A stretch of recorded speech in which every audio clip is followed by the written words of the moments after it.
We're going up and down, over and over. It's the same old thing.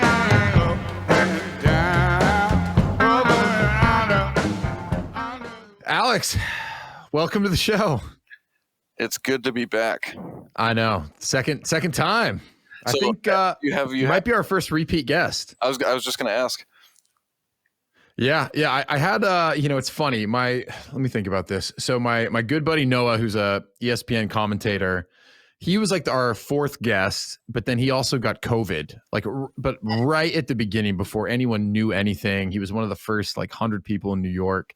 Holy So he came right back on, and so maybe technically he was the first repeat guest, but anyway, much better circumstances this time around. Serious. For sure.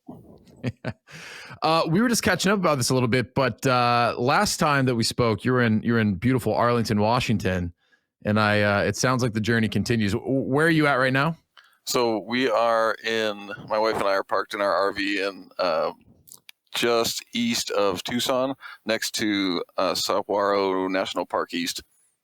That's awesome. And is that for the cycling? Yeah. She's gonna ride up Mount Lemmon today. Oh wow. How long of a ride is something like that? For me, 3 hours. 3 hours up the hill and then an hour down the hill. For her, maybe 2 hours. No kidding. Under 2 hours. She'll be going from about 1,000 feet elevation, or maybe it starts at 2,000 up to 9,000. Oh wow. What's it like when you have that drastic of a change in elevation in an endurance sport? If you're not altitude acclimatized, it feels terrible. Like tingly fingers, tingly feet, especially if you're working at near threshold levels. Like if you're pushing pretty hard, you'll start to lose sensation in your limbs. It's crazy. Yeah, because it's just like within a workout to have that drastic shift is crazy to me. It's one thing to know hey, we're going to be in Mexico City.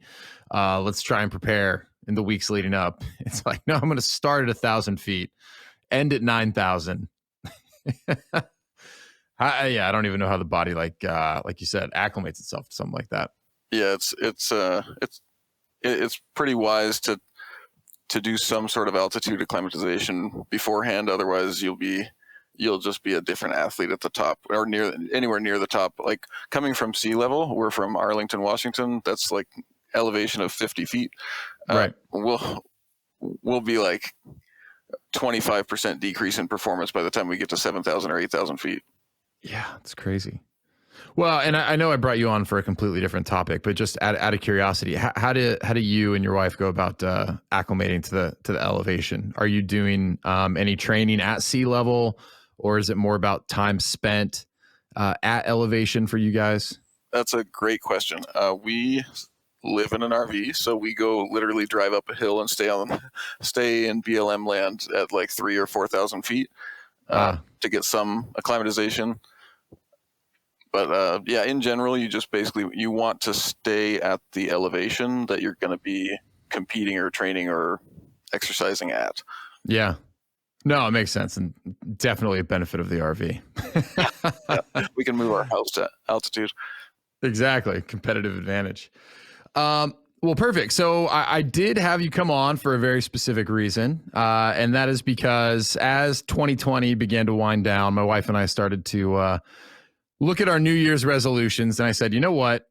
Every year I typically set some fairly big goals for myself, but this year I was like, I don't know why, but I want to pay attention to what my body fat percentage is, and I want to get it down. And then I realized I really have no idea what a healthy body fat percentage is. It's a big because you hear some really low numbers thrown around, and then as I began to read into it, I was like, is that even healthy?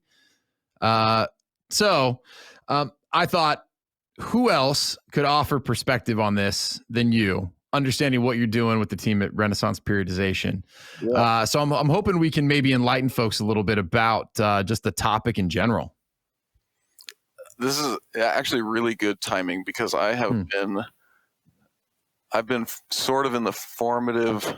I've been forming some newer ideas that I think are in alignment with like the greater body of medicine and medical research and all that. But in general, I would say that in the beginning of my career, I started out essentially informing my clients, like, yes, I can get you leaner. We can just go as lean as you want, and I can get you there with not a whole lot of like forethought or afterthought for, I guess I wasn't pushing people to show or stage readiness type body compositions, like not down to like 4 or 5, 6% usually. But I would tell people, yeah, we can get you to 8% body fat or 7% body fat. And then I wouldn't have much, like too much thought about how hard it was going to be for them to maintain that, especially if they have a higher body fat percentage in the first place. Right.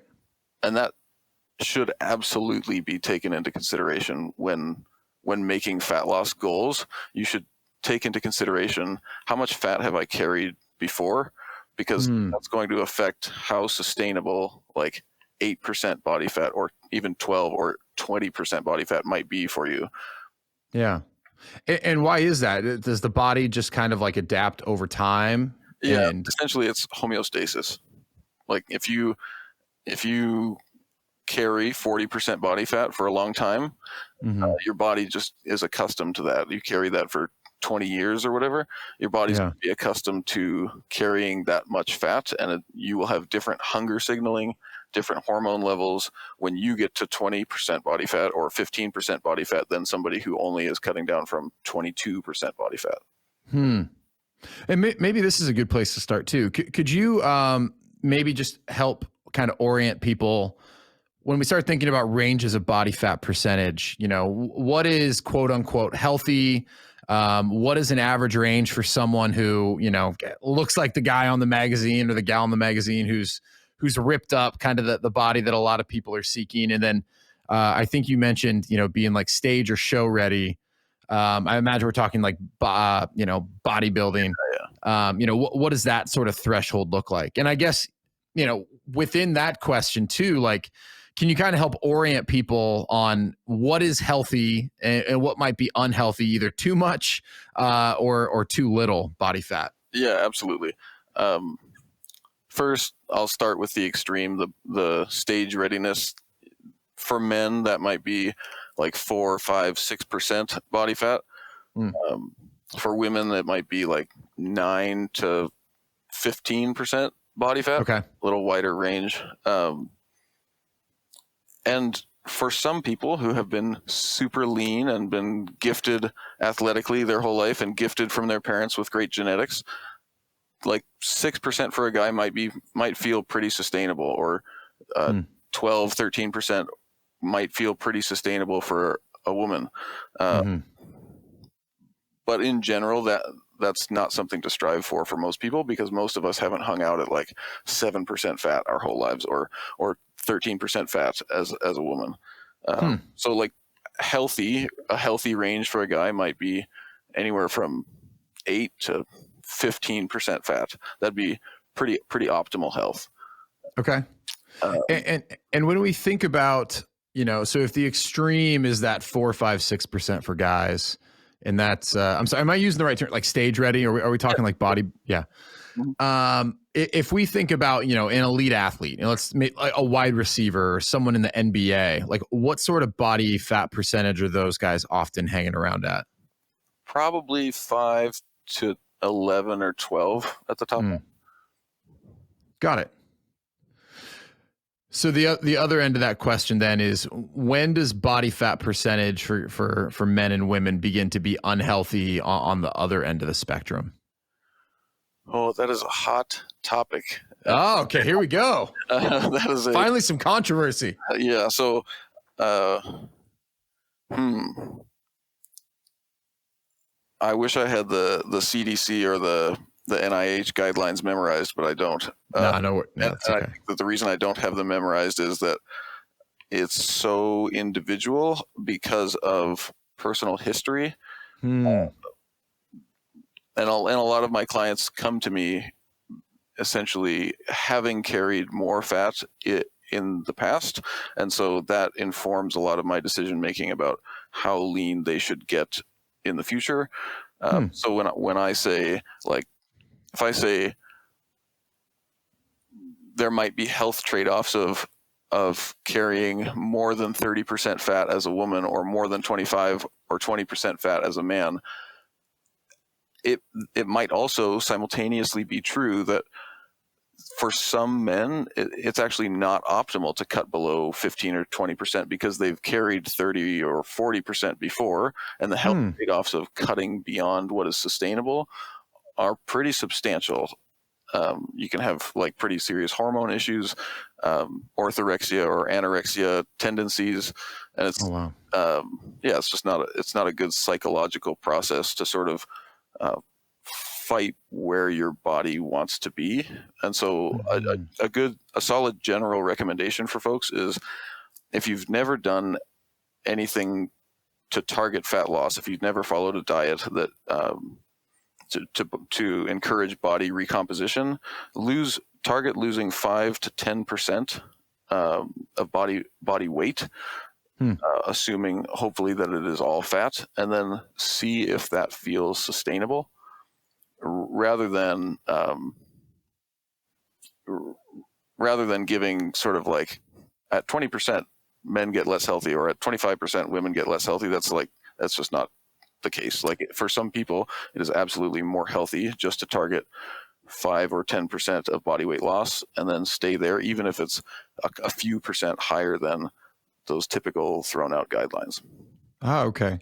And this idea of sustainability, does that mean that if someone can keep that, that lower percentage of body weight off, there does become a point where they can begin like chipping away, after their, I guess, the homeostasis has kind of taken place at this new threshold? Or is that something where it's like, hey, some people, just, you're never going to get down to that 7-8%. And if you do, you're going to it'll be more detrimental than it's worth. Yeah, absolutely. So that is a great question and a hard question with a hard answer. Okay. I think that, yes, in most cases, after you do a phase of maintenance dieting, whether it's 6 weeks or 12 weeks or even a year of maintaining your weight after some weight loss, yes, it's possible to lose more weight for a lot of people. And they can lose more weight and move into like a second maintenance in the future, and it's nice and sustainable. But there will come a time, and whether it's at 7% or whether it's at 15 or 25%, there's likely to come a time where, the trade-offs of losing more weight are not in favor of doing so. Like, there's just too much psychological trauma, too much life expense, too much hyper focus on food, reduced testosterone levels, increased cortisol levels. Yeah. And when you say 15 to 25%, that's like that percentage of, is that the body weight loss? Oh, I'm talking percent body fats there. Okay. Got it. When I say 7, 15, 25, I'm sort of pulling numbers from men and women there. So like, women are almost never going to be at 7%. And right.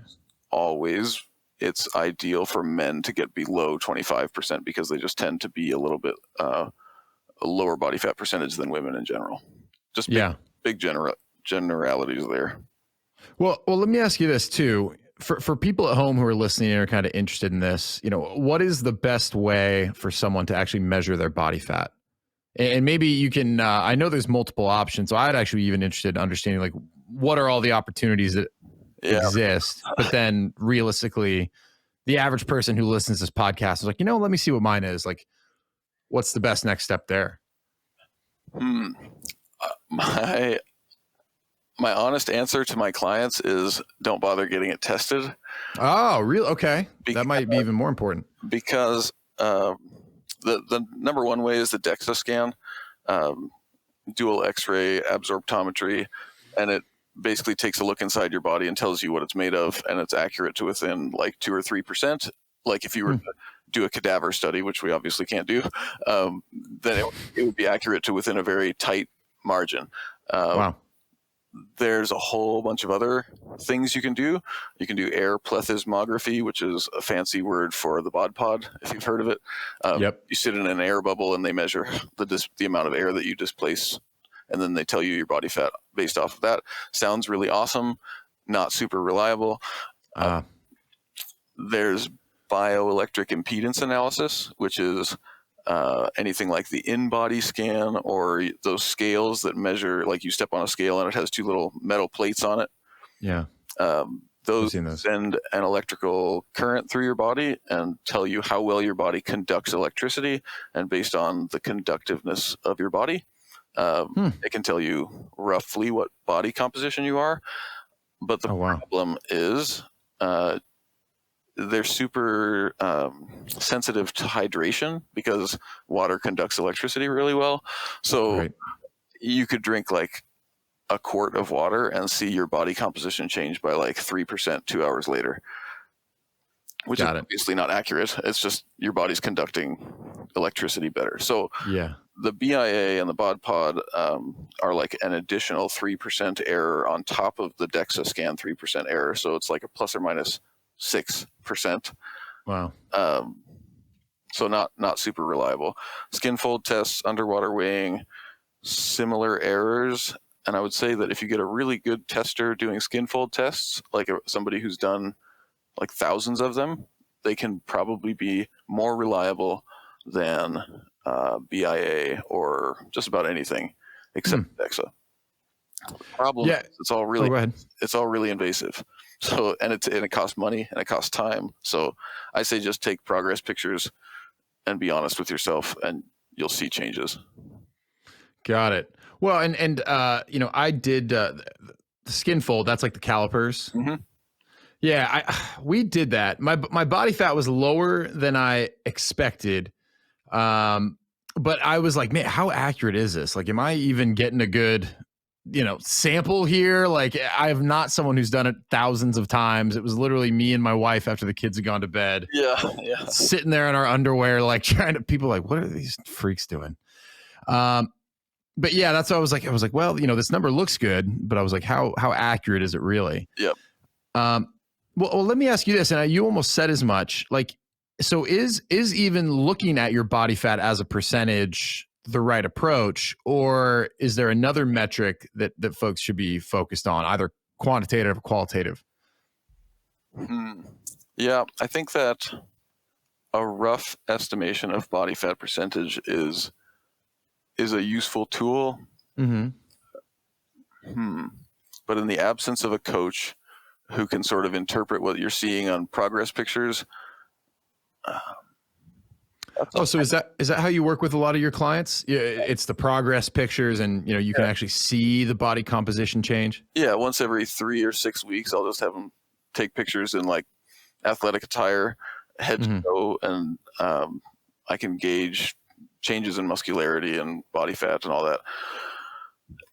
And I use that to monitor change rather than to sort of, I'm not sitting there saying, well, I can look at your body and tell you that you're 12% body fat. That's not what I'm saying. I mean, I can usually make a pretty good guess, but because I've done it for so long, but yeah, so much repetition and exposure. Yeah. I mean, I've body comped like 1,300 people or something.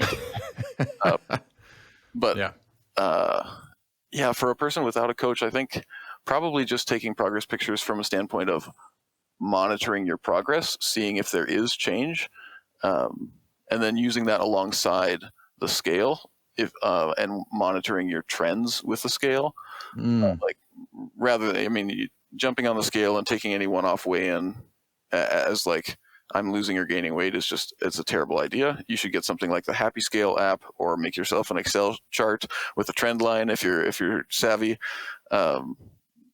But yeah, I'm using the scale plus progress pictures plus the knowledge that you are training in the weight room. Hopefully, if your goal is body recomposition, you can sort of assume that if the scale is trending down and you've lost a few pounds and you're seeing body composition changes and your strength is maintained in the weight room, you can assume that the losses that you're seeing have been fat. And then you can sort of say, well, I've lost 3 pounds or I've lost 5 pounds and I weighed 200 pounds. So I've lost 2.5% of my body weight, and you can sort of crunch numbers and figure out what percent fat you might have lost if you lost 2.5% of your body weight, and maybe you had 160 pounds of lean mass. So that would have put you at 20% body fat originally at 200 pounds. Drop 5 pounds of fat, and now you're at, what is that, 17.5% fat, I think. That's the math that I do. Yeah. No, that's really interesting. Well, and and maybe it's even good to take a step back a little bit, and just like, what is the point of fat in the body, right? I feel like a lot of people maybe know, or they think they know, Sure. but like, why is the body putting on fat in the first place? Yeah. So the point of fat is, I mean, maybe that's a weird way to ask that. Super literal.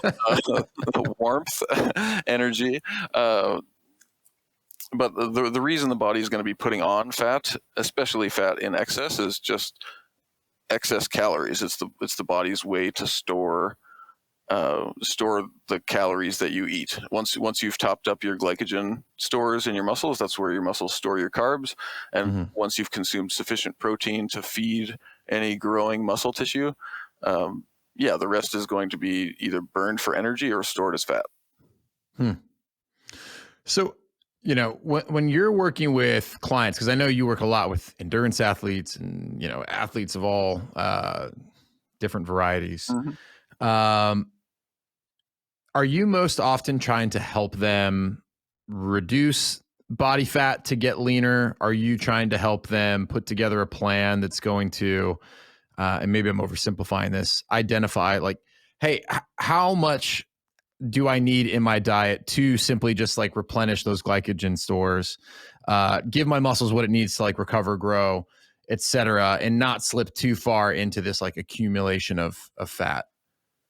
Yeah, that is in a nutshell what I do for all my folks. I have a blend of endurance athletes and just, I call them regular folks who just want to train, want to exercise, be healthy, and might want to look a little better, feel a little leaner. Maybe they want to grow a little bit of muscle. I put together plans that essentially help them hit the calorie needs that their goals require and fuel well for training simultaneously. So most of their fuel for training is going to come from carbs, whether you're lifting or endurance, or doing endurance. And then I make sure that they're consuming sufficient protein so that if they are losing weight, if that's their goal, the combination of sufficient protein plus fueling their training with carbs helps them retain their muscle. And then any weight that's lost is fat.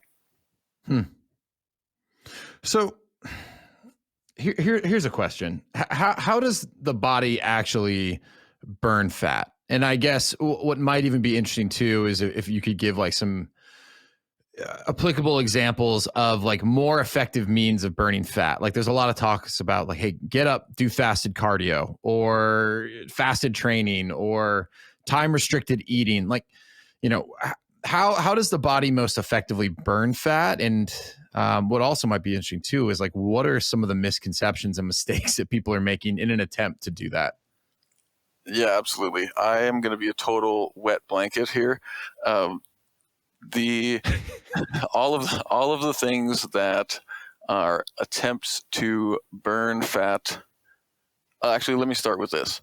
The body is really, really amazing at figuring out what it wants to do, and all of the tweaks and modifications that we can make that are sort of like, I'm gonna do cardio to at this specific percentage of heart rate maximum to burn fat, or I'm going to do cardio fasted, or I'm going to only drink this amount of carbohydrate during cardio to make sure that I'm burning the maximum amount of fat, or I'm going to do a keto diet to increase my fat utilization ability. All of those things, the body essentially works around, and I'll give the example of the fasted cardio because it's the big one that lots of folks talk about. Yeah. If you do fasted cardio, you absolutely are going to burn more fat during that cardio session than if you weren't doing fasted cardio. But over the course of the next 23 hours until you do fasted cardio again, your body's going to be like, hey, I lost some fat. during that cardio session, I'm going to be more ready to replace that fat when this person eats again. And so if you actually look at the data in the literature, people who do fasted cardio versus people who do fueled cardio, or like they consume a healthy mixed meal beforehand, maybe some carbohydrate during their cardio, the fat loss is literally identical over the course of like weeks and months. But it's only if you actually look at like immediately post training. Yeah, sure. The people that did fasted cardio during that training session burned a smidge more fat, but the body makes up for it later. And that's the case with keto and really any sort of manipulation strategy you can do to target fat burning. The body just makes up for it later. So it's kind of I feel like the recurring theme of this one is like homeostasis. Yeah. So it's like, hey, the body knows it burned up more than it normally would in the morning. Again, I like to oversimplify everything. Right. But then it sounds like because of that, it actually might be more willing to store throughout those next 23 hours, like you were saying, than it would have otherwise had you just trained with normal fuel.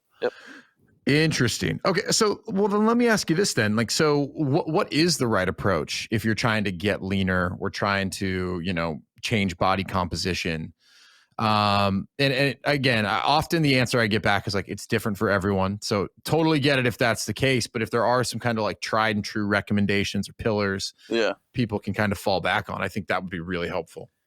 Yeah, I don't think it's so different for everyone. Actually, I think that maybe the numbers differ for everybody. Like certainly two different people who they're both 200 pounds and they both they have the same body composition, and they might even do the same training, and they might have the same strength numbers and same endurance numbers and everything. They may actually require slightly different carb amounts or protein amounts or fat amounts, but the overall strategy is not so different for everybody. The overall strategy should be work hard to retain your muscle, consume sufficient protein to do so, which might be like 0.8 to 1.2 grams per pound of grams of protein per pound of body weight.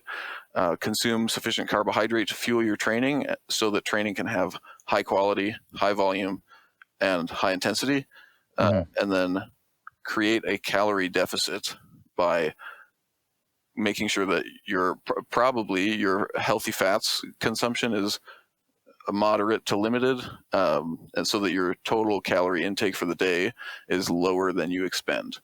So you train hard in the gym, lift with high volumes, do big compound movements, try to push your strength numbers up, doing things like 3 sets of 10, 4 sets of 10, 5 sets of 10 over the course of weeks with progressive overload, using like 60 to 80% of your 1RM. Great way to try to grow muscle. While presenting that muscle growth stimulus, if you're creating a calorie deficit and fueling training well with protein and carbs, that's the best way to go. Got it. Well, and is that, does that vary at all? Because we do have a lot of folks who are endurance athletes. I know you spend a lot of time working with and are an endurance athlete today yourself. Like, does that differ for someone who's an endurance athlete, or is it kind of the same concept that applies? Yeah, for me, I come from a very peculiar background of a former strength power athlete, now endurance athlete. So I carry a ridiculous amount of muscle, and so I had the luxury of not really needing to lift when I started cutting down as an endurance athlete. Like I was 240 pounds at my peak, and I think I carried about 15% body fat. And then when I finished bobsled, I think I was 225 at like 9 or 10% body fat. And I'm 6'1" for reference. And so he's 5'7". 5'7", 240. And so like I said, I had the luxury of having like excess muscle, and so I could actually afford to lose muscle for my endurance pursuits. And that's the case for a lot of folks who come from like football or baseball or basketball and move into endurance. It's not really a huge deal for them to lose a little bit of muscle, and so their protein consumption doesn't necessarily need to be on that like 1 gram per pound end of things, and they can use their calories, they can allot their calories more towards carbohydrate to better fuel their endurance training rather than eating 1 gram per pound of protein per day. They could do just fine with like 0.6 grams per pound or 0.7 grams per pound protein per day. Definitely don't go lower than like 0.5 or 0.4 though, because then you can start flirting with like pre-diabetes from not getting enough protein. Oh, wow. So, okay. I almost don't want to ask this because I feel like I know what the answer is.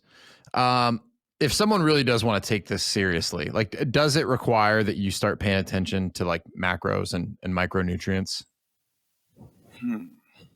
As an endurance athlete, yeah, absolutely. Especially Okay. if you plan on doing any sessions that are longer than 2 hours. Like if you're going to run a marathon, yeah, Yeah. you should be counting your carbs at some point, especially intra workout.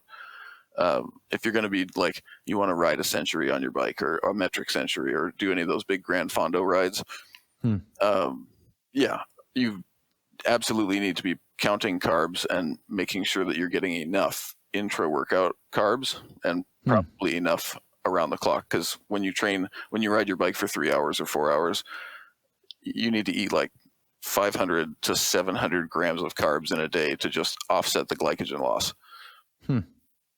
But the goal is just like weight loss or leaning out while doing some endurance stuff.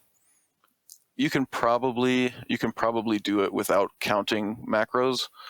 And the way that I recommend generally doing it for folks who don't want to count macros is do pay attention to protein and make sure that you're getting like somewhere in the ballpark of 0.7 to 1 gram per pound. Okay. That's not a super hard math thing to figure out.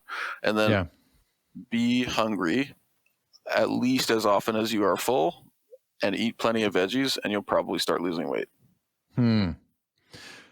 That's good advice. And let me ask you this.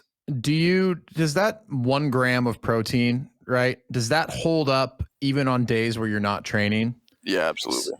It does. Okay. And that's just about maintenance and just retaining muscle mass is why you need to do that? Yeah. So oftentimes the days that you're not training, your SFR, or essentially the rate at which your muscles are laying down protein and growing new muscle or attempting to grow new muscle is higher on rest days than it is on training days. And so providing that protein to your bloodstream on rest days is just as important, if not more important than on training days. Oh, interesting. Yeah, that makes a lot of sense too when you describe it like that intuitively. But I feel like sometimes I'm like, well, you know what? I didn't work out as hard today. I don't need to be as diligent in making sure that I'm getting as much. Or sometimes I'm like, maybe it's beneficial for me to like not overeat today. Sure. But yeah, I guess it's not so much like overeating. It's like, are you eating the right things in enough quantity? Yeah, I'd say focusing on if you have to focus on one thing, it'd be lean protein for sure. Okay. Lean and what would you classify as lean protein? Like anything with probably 5 grams of protein and per 1 gram of fat. So like lean chicken breast, maybe chicken thighs, probably not. But if you're eating them in moderation, you're probably fine. Tuna, tilapia, all the things that you hear bodybuilders talk about. Lean ground turkey, super lean ground beef is awesome.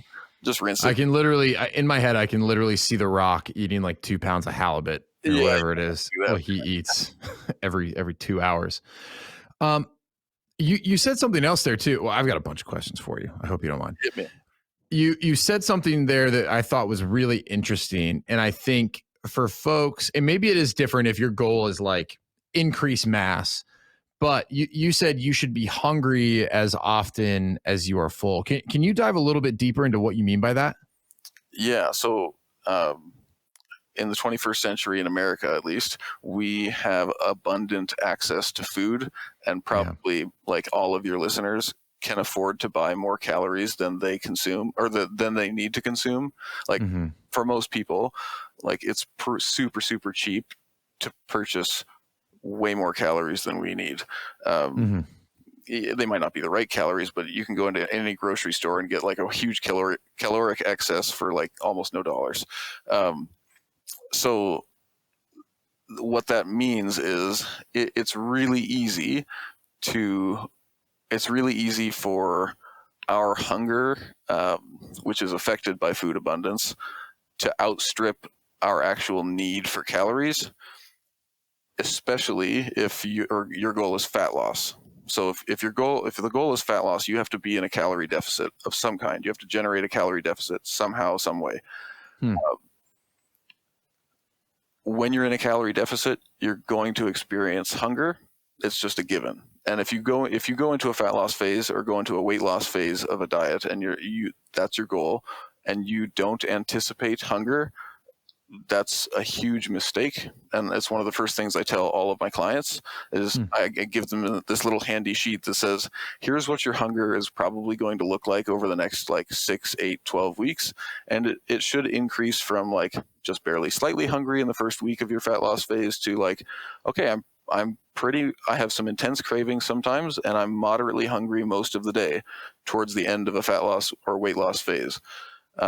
And if you're not experiencing that hunger, chances are you've either been eating way too much for way too long, and just been in a huge caloric excess for a long time, or you're not losing weight, because weight loss absolutely will cause hunger. Fat loss, the act of losing fat tissue, causes hunger. There's direct signaling that causes it.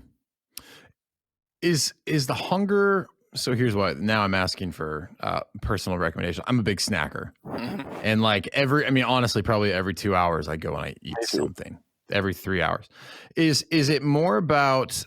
Is there kind of like an optimal window where it's like, hey, look, you actually do a little bit better if you can go, X number of hours between eating? Or is it more about, hey, I'm more concerned with over the course of the day, how many total calories you're actually taking, and I just want to make sure that there is that caloric deficit to spur fat loss? Definitely the latter. It's just about the calorie deficit, and whether you do it by eating 3 meals a day or 17 snacks a day, it doesn't matter. Either way. So what is there any additional benefit? And you brought up keto, so maybe I would love to talk about that a little bit too, but also my wife does time restricted eating, which we used to incorrectly call intermittent fasting. She's just generally not very hungry in the morning, and she feels better. And she generally likes it. And I think, the belief is that she also, it's just, helping her keep her weight down if she wants to. It does something like that have a positive benefit on fat loss and staying lean? Or is it kind of like what you were saying, almost with the fasted cardio? It's like your body just wants to make up for it when it does eat. Yeah. I think the biggest asset for a time restricted eating or intermittent fasting approach is that for some people, it actually reduces hunger at some point during the fast. Like your blood sugar stabilizes at some point after you have like a little, at least for me, like if 3 hours after I've eaten, my blood sugar is tanking. I'm like, I want 6 slices of bread now. But like if I fast for 6, 8, 10 hours, like I might actually be able to go to 12 or 16, and it's not so bad, because your body does stabilize your blood sugar, and dropping blood sugar is one of the most powerful stimulants of hunger. So if you can avoid that drop in blood sugar and get through any initial sort of crash at the onset of the fast, then that can be a really useful strategy for folks to maintain a calorie deficit. So no, there's not any like additional fat burning effect of that fasting period, but it can be a good hunger mitigation strategy for a lot of folks in a calorie deficit, or just as a maintenance strategy. Oh, interesting. I'm trying to remember who I was speaking to, because it was a while ago. It might have even been Christian Thibodeau. And as you're talking, I remember he was like, look, like there's a lot of different approaches. There's a million different diets, but at the end of the day, it's about like calories. And are you taking in less calories than you're burning? And I feel, go ahead. Absolutely. That's right. Yeah. It's interesting because there's no shortage of like, and maybe we can touch on this too, like crash diets or really extreme sustained diets that people adopt, believing that that is what's causing them to like ideally see results, or they're doing it in hopes of seeing a specific result. What is your kind of take on all of these various kind of I don't know, I'm going to call them extreme diets that exist, and like, is there a place for some of these to be beneficial, or is it more about like what you were saying, like, hey, we need something that's sustainable, because it's not just will you go back on it, it's there's actually detrimental effects that physiologically take place if we make wild swings in the body. Yeah, as far as the extreme diet approaches go, cleanses and all of that, they do more harm than good. And most of them do exclusively harm. Okay. Can you expand on that? Because they drive me nuts. Yeah, I'll hit you right in the confirmation bias here. Okay. So they, in general, they cause folks to, number one, believe in them because they work really fast. And so people see the scale goes down, and they might see that they look more trim in the mirror because a lot of them involve carbohydrate restriction or just extreme calorie restriction. And they achieve this extreme calorie restriction often by like eliminating certain foods or food groups, or just like eliminating all food and just drinking lemon water with cayenne pepper. And yeah, you lose weight super fast doing that, because when you consume almost no sodium and you consume way less calories, or you start consuming huge amounts of vegetables, you drop a whole bunch of water when you don't consume sodium. You drop a bunch of water when you don't consume carbohydrate, and if you start eating like a head of lettuce and a bag of spinach every day, you will clean out your gastrointestinal tract really fast. You'll look more trim in the mirror, and you will have dropped 10 pounds of gut contents in a couple of days. And the problem with all of that is that people start to think that that's the only way that they can lose weight, because it's the only time that they've seen the scale respond or the mirror respond positively to what they're doing. And then that compounds itself when their hunger spikes, and then they binge, and they regain all their weight and probably start accumulating fat tissue faster than they lost it in the first place.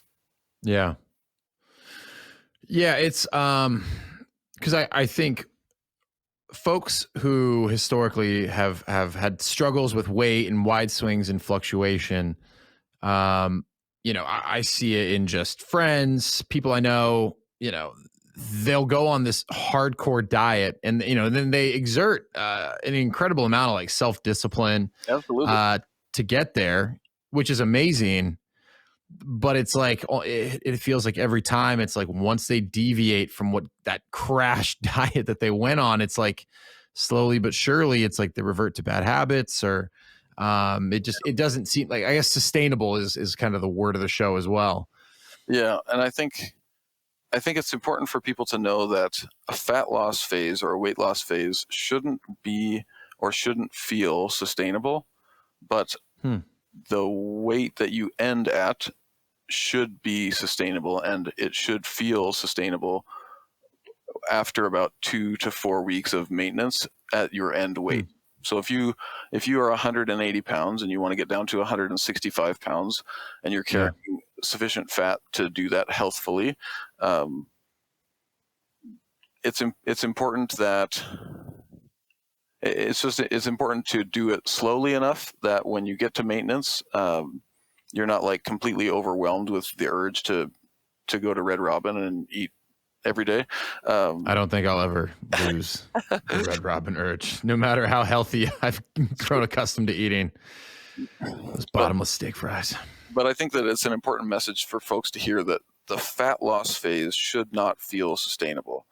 And even the first couple weeks of maintenance might not feel sustainable, and that it's going to require some hunger. It's going to require some hard work. But that once you are into a healthy maintenance weight, 4 weeks after you've started that maintenance, it should start to feel more sustainable, and you should feel balanced, and like you're hungry about as often as you are full, and that's good balance. So two questions for you, because I think this is really important, and maybe it will help shift the perspective of folks who do have some sort of weight loss goal or body recomposition goal. What does and I wonder if this is the right way to ask this, like healthy weight loss look like? Do you guide clients? It's like, hey, we only want to lose this percentage of body weight a week, or these pounds a week, or, is there something that generally is like a healthy way to start to lose fat along the way? And then, I guess maybe if you could explain that, what does like a maintenance period look like? Because I feel like that's something the most people, they're like, maintenance period. Like, I'm just trying to keep the weight off. Like, what do you mean maintenance? Like, what does a maintenance period look like? Yeah. Okay. So first, appropriate weight loss rates usually for most people should be maxed out at 1% of body weight per week. And I generally also cap it at 2 pounds of body weight per week. So if you're 250 pounds and you want to get down to 200 pounds eventually, or 225 pounds eventually, I would say target no more than 2% or 2 pounds of weight loss per week. But if you're like 150 pounds and you want to trim up to 140 pounds, target 1.4 or 1.5 pounds per week as a maximum. There's no harm in going slower, especially. There's no harm in going as slow as 0.5% per week. The only harm that comes from going slower is that you will look at the scale and you will see it fluctuating, and you will honestly believe, I'm not losing any weight. And another huge message I want to send to everybody, and I'm shouting this one from the rooftops, is it is normal. It's totally normal for your weight to fluctuate 1 to 4% of body weight daily, especially like when hormone cycles get involved for women. Total mansplaining moment here. It's normal. It's 100% normal for your weight to jump around like 3 to 5 pounds daily. And everybody's like, yeah, I know, I got it. It's really important because those fluctuations, 3 to 5 pounds of body weight fluctuations, are sufficient to totally mask weight loss, a weight loss trend that is only 0.5 pound or 1 pound per week. For like 3 or 4 weeks. If you're just doing like a before and after, or just like a high point, like if somebody weighs in at 134, like on March 1st, they might weigh in at 134 again on like March 22nd, but actually be losing 1 pound per week, because it could just be an upward fluctuation on March 22nd and a downward fluctuation on March 1st. And so it's super, super important to use something like Happy Scale app or an Excel chart with a trend line, or however you're going to monitor the trend, because those fluctuations totally mask what's actually happening. Yeah. No, and that makes a lot of sense. And I'm glad I haven't heard of Happy Scale, but I will check that out. But yeah, I think a lot of folks do get so hung up on the number that they see on the scale, that oftentimes like they get defeated, and they're using that as kind of like the rubric to measure their success. And what you're saying is there can be such big swings in your weight in an individual day that even if you've lost 2 pounds, the 2 pounds you want to get rid of, depending on like what time you look at the scale, you might feel like you've not made any progress. So that makes a lot of sense with the trend line. So you can see it over time. Super, super important. Do you recommend to your clients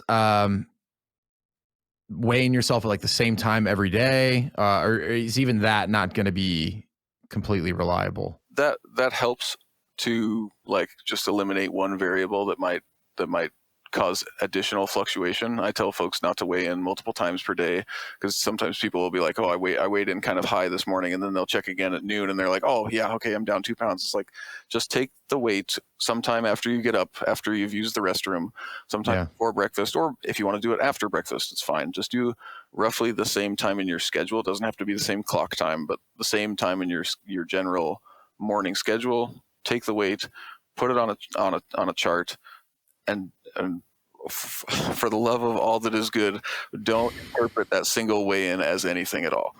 Yeah. It's got to be part of a trend analysis.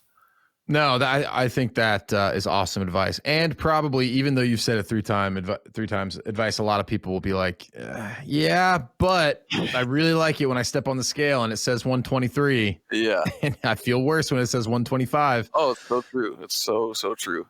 Yeah. Well, and can you explain a little bit about the maintenance phase? Like, what is a healthy maintenance phase, and what are the sorts of things that people should be focusing on during maintenance? You know, like, what does that mean? Yeah. So, two things. Weight maintenance means you're just maintaining your weight. You're consuming sufficient calories to match your expenditure. So your weight, that weight trend line isn't going up, not trending up, and it's not trending down. You'll still have big fluctuations in maintenance, still totally normal. It's just changes in gut contents, changes in your water holding patterns, changes in, I ate an extra high sodium meal last night, you're up 3 pounds, no big deal. You just want the trend line to be flat in maintenance. And it really needs, like, people talk about, I'll just compare weekly averages last week compared to this week.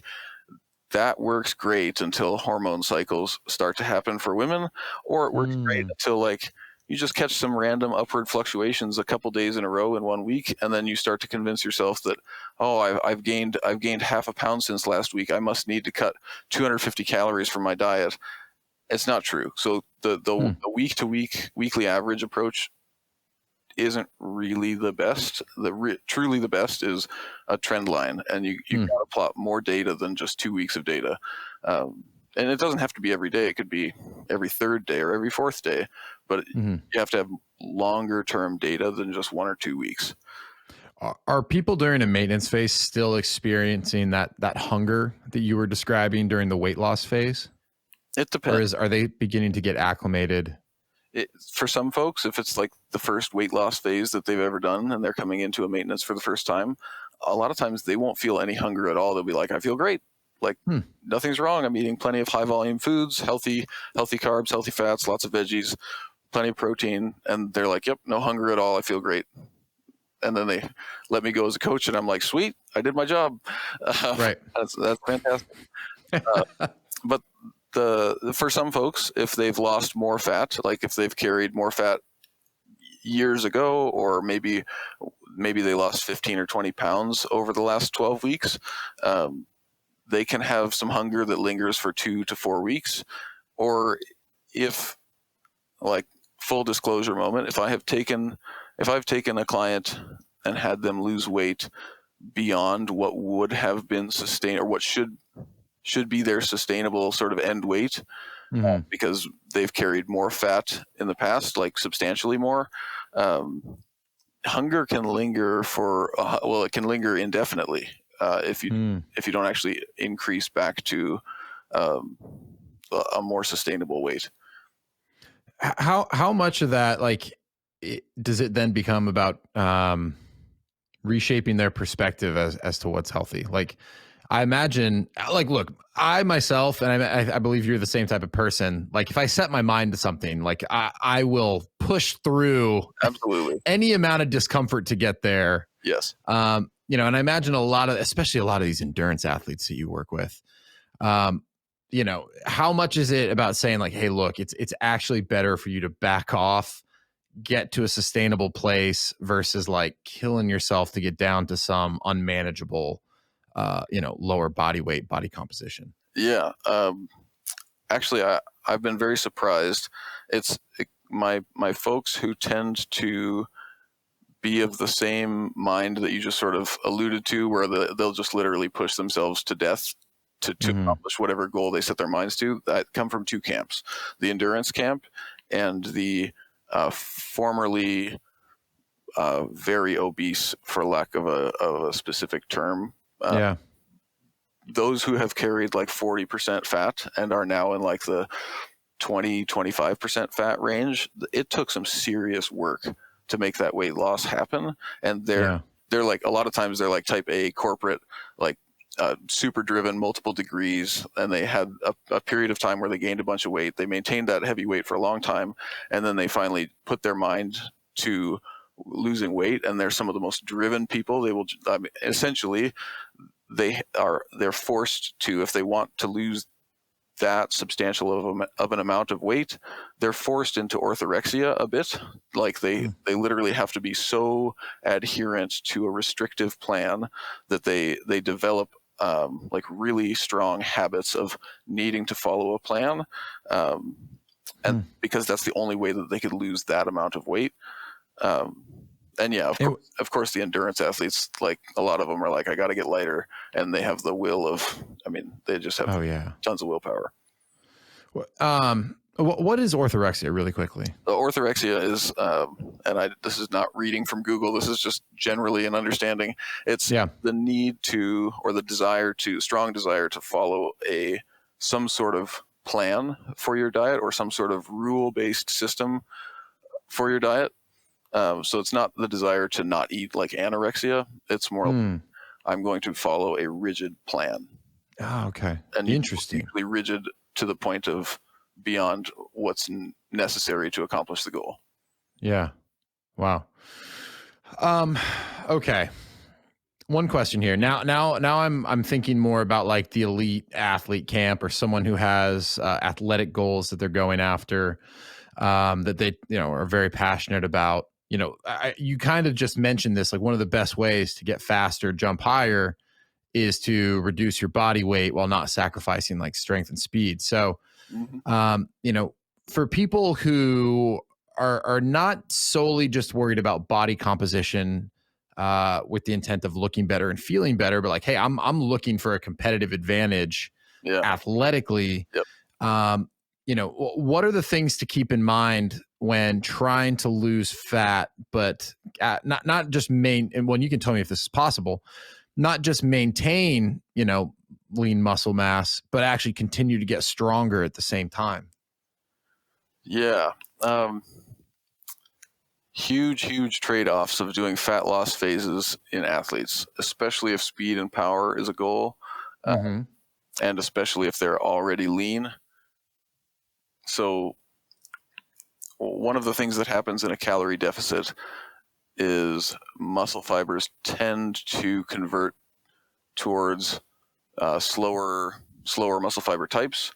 Interesting. Not good for strength and power and speed. And when you are in a calorie deficit, your fatigue is higher. So you're going to be able to train.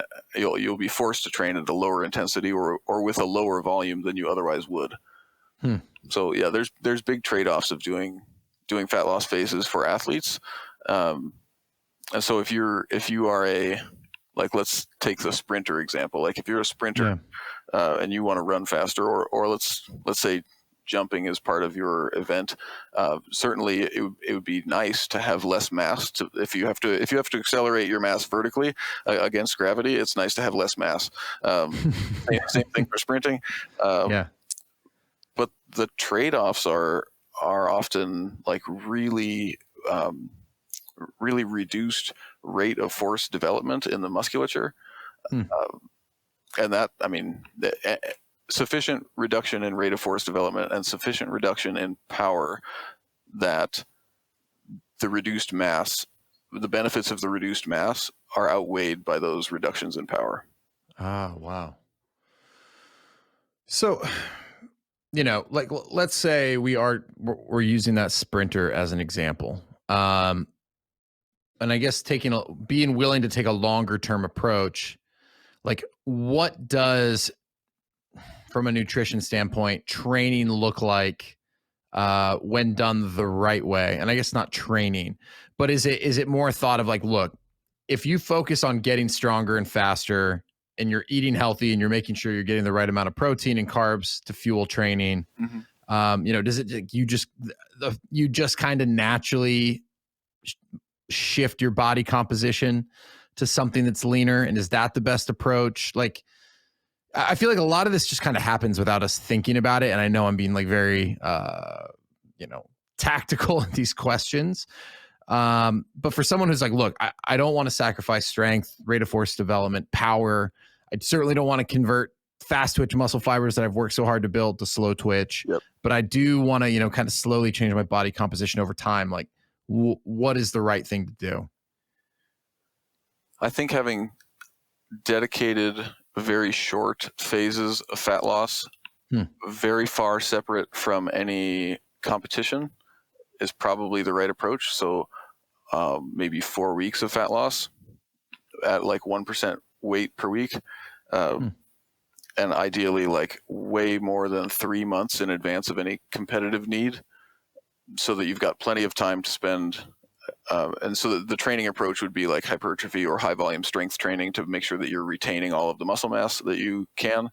But if the goal, if you're competing in something like sprinting, you can't be doing high volume strength training and hypertrophy training and also sprinting fast.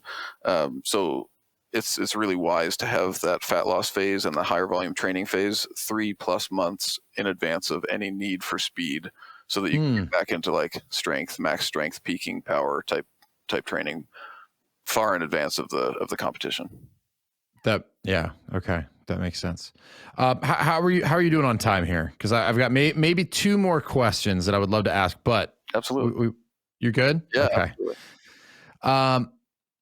So one of the things that we talked about was, you know, the idea of fasted cardio or fasted training. So oftentimes, like I'm the type of person where if I don't work out the first thing in the morning, like just given how hectic my day quickly becomes once the kids are awake, like it's not going to happen. Yep. So oftentimes, you know, and I think a lot of people who are very driven but they also, you know, they have their own life and their professional career, like me, wake up, maybe drink a glass of water, and then it's like straight to the gym. What does proper fueling look like, knowing that you're actually sacrificing volume and output and some of these other things by doing fasted training? You know, what does proper fueling look like for someone who has to like work out in the morning like that? That's a great question. And that probably applies to like half of my clients, myself included. Like I don't have time to like, the idea of sitting down and eating like a whole breakfast before I train in the morning sometimes is totally laughable. Right. Like nobody has time for that. So ain't nobody got time for that. Exactly. Making a carbohydrate and whey protein shake, or if you're doing endurance training, just a carbohydrate and electrolyte shake or drink beverage in a water bottle or something. That's all you need to do, because the whole purpose of the pre-workout meal in the first place is just get some protein into the bloodstream, just because it's a good idea to have protein in your bloodstream anyway, and to boost blood sugar so that your cognitive drive and your neural drive is high during training. And then if you're an endurance athlete, the secondary purpose of the increased blood sugar is so that there's glucose available to the working muscles, so that they have that to draw upon alongside their glycogen stores and triglycerides that you'll be burning during endurance training. So that's the purpose of the pre-workout meal. And you can do the same thing with just drinking Gatorade and whey protein, or straight up sugar and whey protein, or if you're an endurance athlete, like a little bit of Gatorade, a little bit of sugar, a little bit of like salt in a bottle. And like if you follow me on anywhere, you'll see me talk about this kind of stuff all the time. But you can accomplish that same purpose of the pre-workout meal with an intra-workout beverage, or like a bottle that you make just real quick and then drink half of before you go to the gym. You can boost your blood sugar and you'll have great training intensity. And that's what like half my clients do for all their morning training. They don't even have a meal. They just 20 minutes before training, 15 minutes before training, they drink 30 to 50 grams of Gatorade or sugar or whatever, with a little bit of whey protein. And how much protein is needed? Like, do I need to go for the whole 30 grams, or do you just need enough? 10 to 15, half of a scoop, like 15 grams. Okay. Pre-training, and then finish the rest of your carb shake during training, and along with the protein. So the whole layout might be like 30 to 40 grams carbs and 15 grams of protein 15 minutes before training, and then roughly the same thing during training. Yeah. Okay. No, that certainly helps. Yeah. I mean, for years, and just out of necessity, kind of like you were saying, I would wake up, maybe a glass of water, coffee, definitely coffee. Caffeine pill. Yeah. And I would just go to the gym and work out and I would feel pretty good. But at this point in my life, it's like, man, when you have a slot of time to either train or, whatever my focus is within that a lot of time, it's like, I want to make the most of it. Mm-hmm. And I think there's a lot of people, if you're listening to a podcast like this, like I imagine you probably feel the same way. So I think that's helpful, right? It's like, just if you're going to be willing to put in the work and the effort, it's like, how do you help yourself get more out of it? Yep. Okay. Last question. And this might be a big one, but it seems like, if we're talking about burning fat, losing fat, you need that caloric deficit. Where does someone begin in kind of understanding, what their caloric baseline is? And I guess it's about what you're burning, so that you can kind of map out from that, what your deficit needs to look like. That's a hard question, and I'm not sure. I'm not. And if it's the wrong question too, yeah, you can tell me that as well. Sure that I would advise newer folks newer to fat loss or newer to weight loss interest. I'm not sure I would advise that they try to ascertain how many calories they're burning. Okay. Because all of the ways to do that are fraught with error. Like all your Apple Watch or your Fitbit or Whoop Strap or whatever other things tell you how many calories you burn today.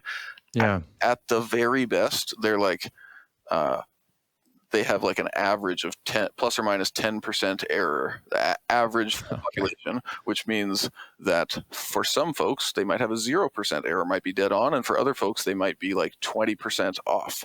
And if you're 20% off on a 2,000 calorie diet, that's a big 400 calories, which is totally useless from a prescriptive standpoint.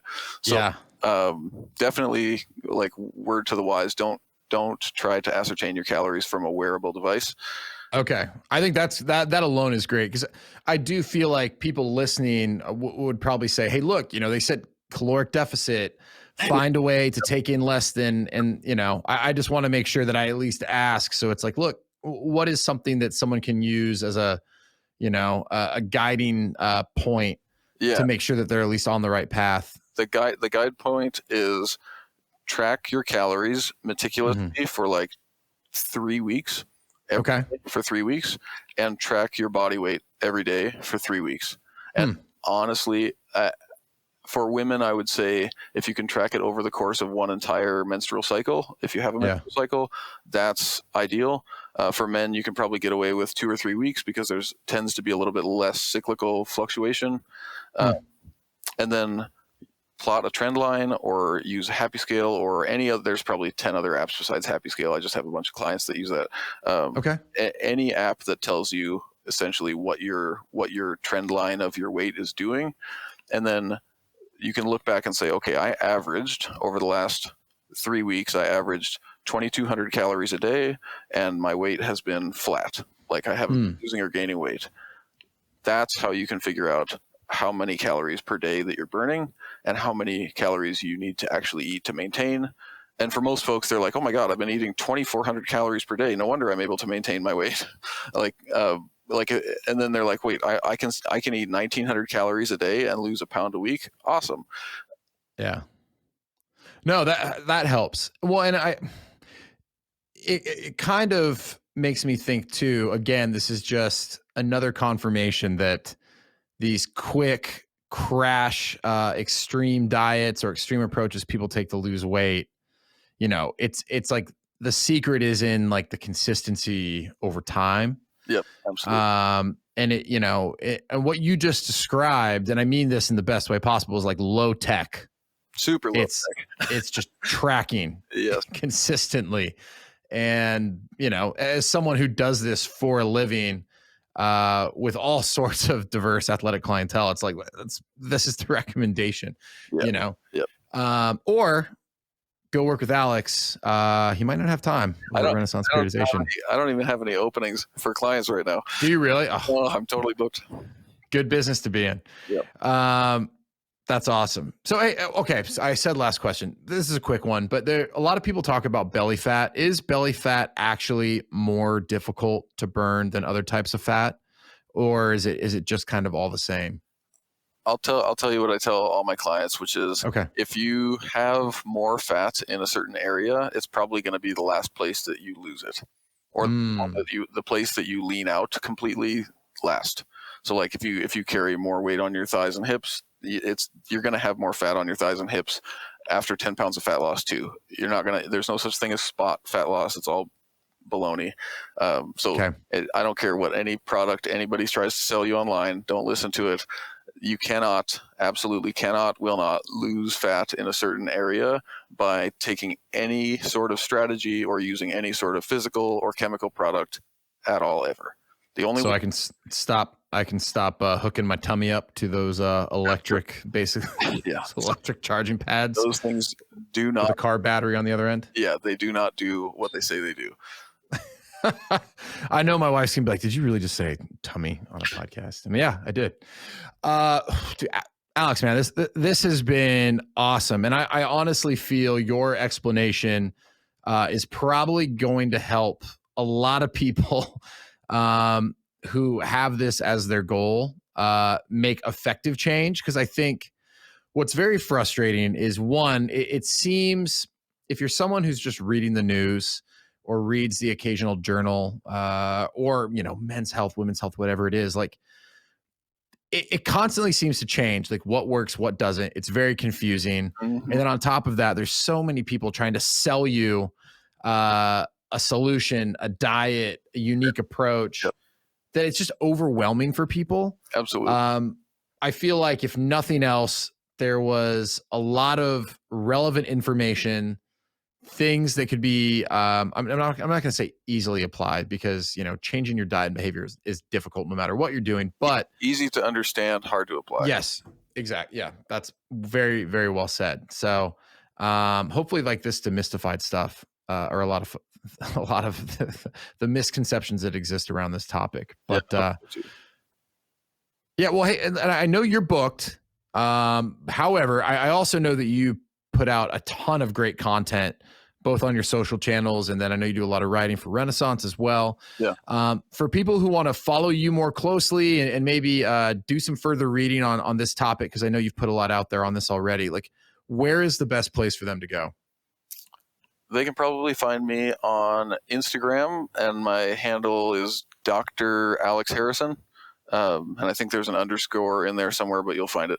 Yep, I'll link to it for sure. The RP Endurance group is an awesome group that I help moderate. It's very cool. 5,000 members on Facebook.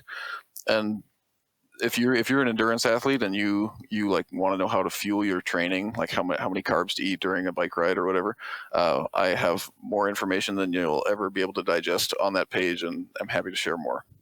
Perfect. Awesome. Well, and let me ask you this: any athletic feats or goals that you personally have coming up here? I know you're an endurance athlete yourself. Any big races? Anything coming down the pike? No big races. I'm trying to keep up with my wife as usual. Let's see. I did a time trial a couple weeks ago, and I might jump into a triathlon with Michelle, I think in April. Oh, very cool. Yeah. Right on. Yeah, I don't think that's in my near future. Yeah. But I'm glad you're doing it. Makes me feel more accomplished just watching you go out and do these things. So Alex, man, thank you for your time. This was an awesome conversation. And if you're up for it, we'll have to have you back in the future again. Yeah, it's my pleasure. I'd love to.